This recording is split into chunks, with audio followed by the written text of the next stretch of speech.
بسم اللہ الرحمن الرحیم۔ السلام علیکم، اسمی انیلا، اور آج جو ٹاپک میں نے چوز کیا ہے، جس پہ بات کرنا چاہ رہی ہوں، وہ ہے روحانی طور پر لوگ کس طرح تندرست ہوتے ہیں۔ اب جسمانی طور پر تندرستی بارہا ایک نعمت ہے۔ اگر آپ جسمانی طور پر آپ کو چھوٹی موٹی کسی تکلیف کا آپ شکار ہو جاتے ہیں، یا کسی جسم کے کسی اعضاء میں کسی حصے میں کوئی تکلیف ہوتی ہے، یا وہ نقارہ ہو جاتا ہے خدا نخواستہ، تو آپ کی زندگی مفلوج ہو کے رہ جاتی ہے۔ اگر وہ تکلیف میں بھی ہوتا ہے جسم کا آپ کا کوئی حصہ، تو تب بھی آپ کا وہ درد آپ کے روح تک کو چھو جاتا ہے۔ آپ بڑا سفر کر رہے ہوتے ہیں، آپ اس کو دور کرنے کے لیے، اس کو ختم کرنے کے لیے مختلف تجاویز جو ہیں وہ شروع کرتے ہیں، میڈیسنز کا استعمال کرتے ہیں، دم کرواتے ہیں، حتی الامکان آپ کی کوشش ہوتی ہے کہ آپ اسے چھٹکارا حاصل کر لیں، کیونکہ جب تک آپ کا جسم ایک تندرست جسم نہیں ہوگا، آپ اپنی زندگی کو ایک ریگولیٹی کی جو راستہ ہے اس میں نہیں لے کے جا سکتے، آپ معمول کے مطابق اپنی زندگی کو نہیں ڈھال سکتے جب تک آپ جسمانی طور پر تندرست نہیں ہوتے۔ لیکن ایک دوسری چیز جو انسان کی زندگی لائف جو ہے ڈپینڈ کرتی ہے، وہ ہے اس کی روحانیت۔ روحانی طور پہ بھی اگر آپ بیمار ہوں، اگر آپ تندرست نہ ہوں، تب بھی آپ کی ساری زندگی مفلوج ہو کے رہ جاتی ہے۔ آپ کی جو دنیا ہے اور آخرت ہے، اس کا دار و مدار ہی آپ کی روحانی تندرستی پہ ہوتا ہے۔ اگر آپ روحانی طور پر بیمار ہوں گے تو آپ کی آخرت خراب ہو جائے گی، برباد ہو جائے گی، کیونکہ روحانی تندرستی کا دار و مدار آپ کے ایمان پر ہوتا ہے۔ آپ کا ایمان کتنا مضبوط ہے، آپ کتنے زیادہ ایمان پسند ہیں، کتنے زیادہ آپ رجوع کرنے والے ہیں اللہ تعالیٰ کی طرف، یعنی کہ اللہ تعالیٰ کے راستے پہ چلنے والے ہیں، کتنے زیادہ دین کو اپنی سوچ پہ، اپنے اعمال پہ، اپنی روزمرہ زندگی پہ امپلیمنٹ کرنے والے ہیں۔ یہاں پہ آپ کی روحانی جو ایک سفر ہے، وہاں یہاں سے شروع ہوتا ہے، جہاں پہ آپ اپنی زندگیوں کو اسلام کے اصولوں پہ ڈھالتے ہیں، وہاں پہ آپ کی روحانی زندگی کا آغاز ہوتا ہے۔ اب جو روحانی زندگی ہوتی ہے، یہ ہوتا ہے روحانی طور پر، یعنی آپ کی جو روح ہوتی ہے وہ کتنی مضبوط تر ہوتی ہے، کتنا یقین کامل ہوتا ہے اس کا۔ یقین کامل کا مطلب ہے کہ آپ کتنے زیادہ توکل پسند لوگ ہیں، توکل اللہ ہے۔ اس سے مراد یہ ہے کہ آپ اپنے دیے ہوئے پہ راضی ہیں، مطلب آپ کے پاس جو موجود ہے، جو اللہ تعالیٰ نے آپ کو عطا کیا ہے، آپ اس پہ راضی ہو جائیں۔ مصیبت کوئی آئے تو آپ اس کو اللہ کی طرف سے عطا کی ہوئی مصیبت اللہ تعالیٰ کی رضا سمجھ کے اس میں صبر و شکر کریں، اور اللہ تعالیٰ پر بھروسہ کریں، اور اپنی زندگی شکر گزاری میں گزار دیں۔ یہ ہوتا ہے روحانی طور پر تندرست ہونا، یہ بھی اس میں سے ایک نشانی ہوتی ہے۔ اللہ تعالیٰ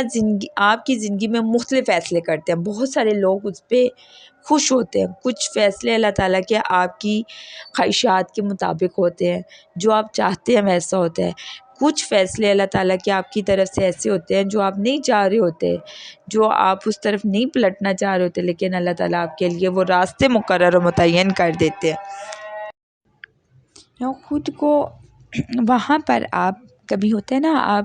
کو لگتا ہے اکثر آپ خود کو کسی ایسی جگہ پہ کھڑا محسوس کرتے ہیں کہ جہاں سے آپ کو لگتا ہے کہ آپ گر جائیں گے، آپ کو وہاں پہ سنبھالنے والا کوئی نہیں ہوگا۔ وہ ایک سم ٹائمس آپ کی زندگی میں کچھ ایسے سچویشنس آتی ہیں کہ انسان کو لگتا ہے کہ وہ یہاں سے گر جائے گا، پھر پلٹ کے وہ کھڑا نہیں ہو سکتا، اور وہاں پہ ایسی سچویشن میں جب آپ کو پورا یقین ہو کہ ہم سنبھل نہیں سکیں گے، ہم نے گر جانا ہے، ہم نے ٹوٹ جانا ہے، وہاں پہ آپ صحیح سلامت کھڑے رہیں، تو سمجھے کہ آپ روحانی طور پہ تندرست ہیں وہاں پہ۔ کیونکہ اللہ تعالیٰ جو لوگ توکل پسند ہوتے ہیں، جو لوگ روحانی طور پر وہاں پہ اس مقام پہ پہنچے ہوئے ہوتے ہیں، اس منزل کو ہاتھ لگا کے آئے ہوئے ہوتے ہیں، وہ لوگوں کو اللہ تعالیٰ ایسے ہی میدانوں میں، جنگوں میں فرشتے جو ہیں وہ سپاہی بن کے آ جاتے ہیں، ایسے ہی پھر ہواؤں میں اڑتے جہازوں کے ساتھ فرشتے آپ کا دشمنوں کا مقابلہ کرنے آپ کے ساتھ آ جاتے ہیں۔ یہ ہوتا ہے توکل اللہ، یہ ہوتا ہے ایمان کی نشانی، یہ ہوتا ہے روحانی طور پہ وہ لوگ جو تندرست ہوتے ہیں۔ ایک بات زندگی میں آپ لوگ یاد رکھیے گا، انسان جسمانی معذوری کے ساتھ گزارا کر سکتا ہے، اس کی زندگی گزر سکتی ہے، لیکن روحانی طور پہ مفلوج بندہ کبھی بھی اس کو کوئی نہ تو اس کا کوئی علاج کر سکتا ہے، نہ تو کوئی اس کو سہارا دے سکتا ہے، نہ تو کوئی اس کی خدمت کر سکتا ہے۔ علاج ہو سکتا ہے لیکن مفلوج انسان کی جیسے ہم خدمت کرتے ہیں نا، خدمت گزاری پہ اس کی زندگی گزر سکتی ہے، اس کو کھانا پکا کے دے، اس کو کچھ سنبھالنے والا ہو تو وہ زندگی گزار سکتا ہے، لیکن روحانی طور پہ مفلوج انسان کا کوئی بھی ایسا انسان دوست نہیں ہوتا جو اس کی خدمت کر سکے، جو اس کی زندگی کو گزار سکے۔ اس کی دنیا اور آخرت دونوں پہ ٹھہر رہ جاتی ہیں، اٹک کے رہ جاتی ہیں۔ تو روحانی طور پہ اپنے آپ کو مضبوط کرنے کے کیا طریقے؟ اچھا یہ تو میں نے آپ کو بتا دیا کہ یہ روحانی طور پہ تندرست ہونا کیا چیز ہوتی ہے، یہ ایک بیمار ہونا کیا چیز ہوتی ہے، بیماریاں کہاں سے لگتی ہیں روحانی طور پہ؟ جب آپ ایک ایک قدم کر کے اپنے دین سے دور ہوتے جاتے ہیں نا، آپ روحانی طور پہ بیماری کی طرف شروع ہو جاتے ہیں، وہ آپ کو جراثیم لگنا شروع ہو جاتے ہیں، آپ سمجھیں وہ روحانی طور پہ کینسر کا جو شکار ہے نا وہ ہو جاتا ہے، پھر وہ کسی تھیراپی سے کسی بھی چیز سے وہ ٹھیک نہیں ہو سکتا۔ اس لیے اپنے روح کو اس طرف جانے ہی نہ دیں۔ اپنی فطری طور پہ انسان کو اللہ تعالیٰ نے اپنی محبت، اپنی عبادت کے لیے پیدا کیا۔ انسان کی فطرت یہ کہتی ہے،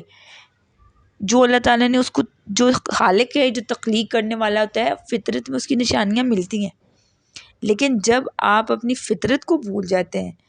پھر آپ اپنی روحانیت کو بھول جاتے ہیں، پھر آپ صرف جو چیزیں آپ کو ایگزسٹ کرتی ہوئی نظر آ رہی ہوتی ہیں نا، آپ پھر اس کی ایگزسٹنس کے ساتھ اپنے آپ کو ایگزسٹ کر دیتے ہیں اور چیزیں ختم ہو جاتی ہیں۔ جب چیزیں آپ اس قدر 110% آپ اپنے آپ کو چیزوں کی ایگزسٹنس کے ساتھ ایگزسٹ کرتے ہیں نا، جب چیزیں ختم ہوتی ہیں تو آپ کی زندگی کا میعاد بھی ختم ہو جاتی ہے، آپ کی زندگی کا ٹائم بھی ختم ہو جاتا ہے۔ تب آپ کو احساس ہوتا ہے کہ جی ہم نے تو اپنی زندگی ہی ضائع کر دی ہے، چیزیں تو کچھ نہیں ہوتی، چیزیں تو ختم ہو جاتی ہیں۔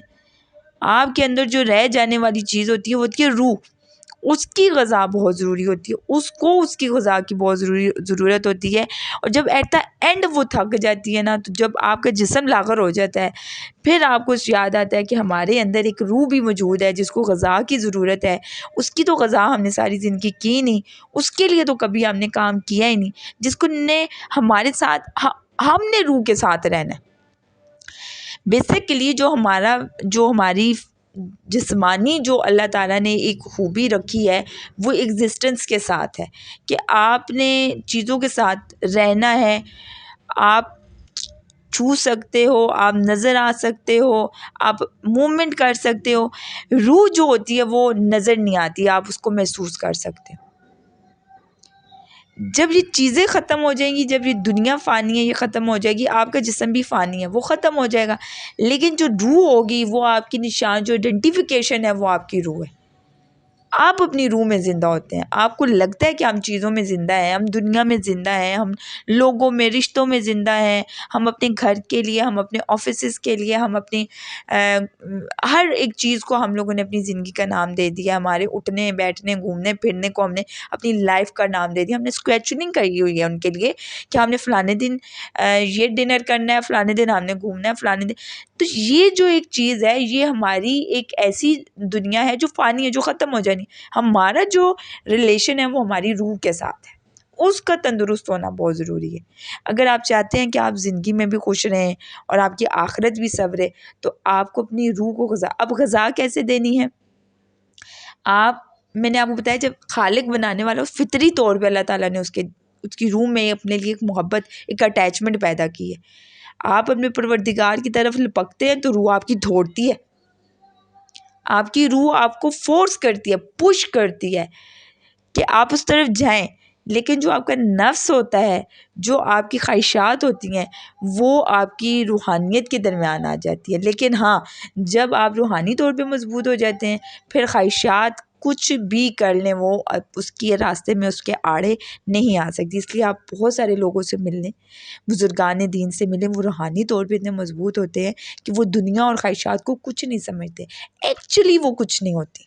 کیونکہ وہ سمجھ جاتے ہیں، وہ یہ چیز مان لیتے ہیں کہ ہماری زندگیوں میں موجود جتنی بھی چیزیں ہیں، خواہشات ہیں، وہ ہمارے لیے ایگزسٹ نہیں کرتی. ہمارے لیے روحانی ایک جو چیز ہے وہ بڑی پلیجر ہے، وہ بڑی خوشی ہے، وہ بڑی دل کا ایک راستہ ہے. اور جب آپ دل سے خوش ہوتے ہیں، جب آپ اکثر نوٹ کریں، جب آپ دلی طور پہ خوش ہوتے ہیں نا، انفیکٹ وہ آپ روحانی طور پہ بڑے خوش ہو رہے ہوتے ہیں. اور دل کی خوشی اس خوشی میں نہیں ہوتی جب آپ جو ہے وہ کسی ایگزسٹنس میں، اکثر آپ نیکیاں کر کے جو خوشی آپ کو حاصل ہوتی ہے نا، وہ دوسری خوشیوں سے مختلف ہوتی ہے، کیونکہ وہاں پہ آپ کی روح خوش ہو رہی ہوتی ہے. اس لیے اپنے آپ کو روحانی طور پہ تندرست رکھیں، اپنی آخرت کو سنواریں، اپنی روح کو کبھی بیمار نہ ہونے دے، کبھی مفلوج نہ ہونے دے، کیونکہ اس طرح سے آپ کی زندگی جو ہے نا وہ بالکل ختم ہو جائے گی. آپ کا آئیڈینٹیفیکیشن ختم ہو جائے گی. اپنے آپ کو پہچانیں. آپ کی آئیڈینٹیفیکیشن آپ کی روحانیت سے ہے، آپ کی آئیڈینٹیفیکیشن آپ کے اعمال سے ہے. اس کو جو ہے اپنے دین کو، اپنے ایمان کو لے کر آئیں. اور میں ہمیشہ کہتی ہوں اللہ تعالیٰ سے جو بات کرنے کے کنیکشن رکھیں، اپنے کنیکشن کو نہ ٹوٹنے دیں، وہاں کے سگنلز کو خراب نہ ہونے دیں. بات کریں اللہ تعالیٰ سے، گپ شپ لگایا کریں. اس طرح سے یہ جو آپ کی روح کا جو آپ کے ساتھ ریلیشن ہے نا، یہ بڑا اسٹرانگ ہوتا ہے، یہ بڑا بلٹ اپ ہوتا ہے. پھر آخرت میں جاتے ہوئے نا یہ کوئی کمپلیکیشن نہیں آتی، کوئی مشکل نہیں آتی. کبھی پھر موت سے ڈر بہت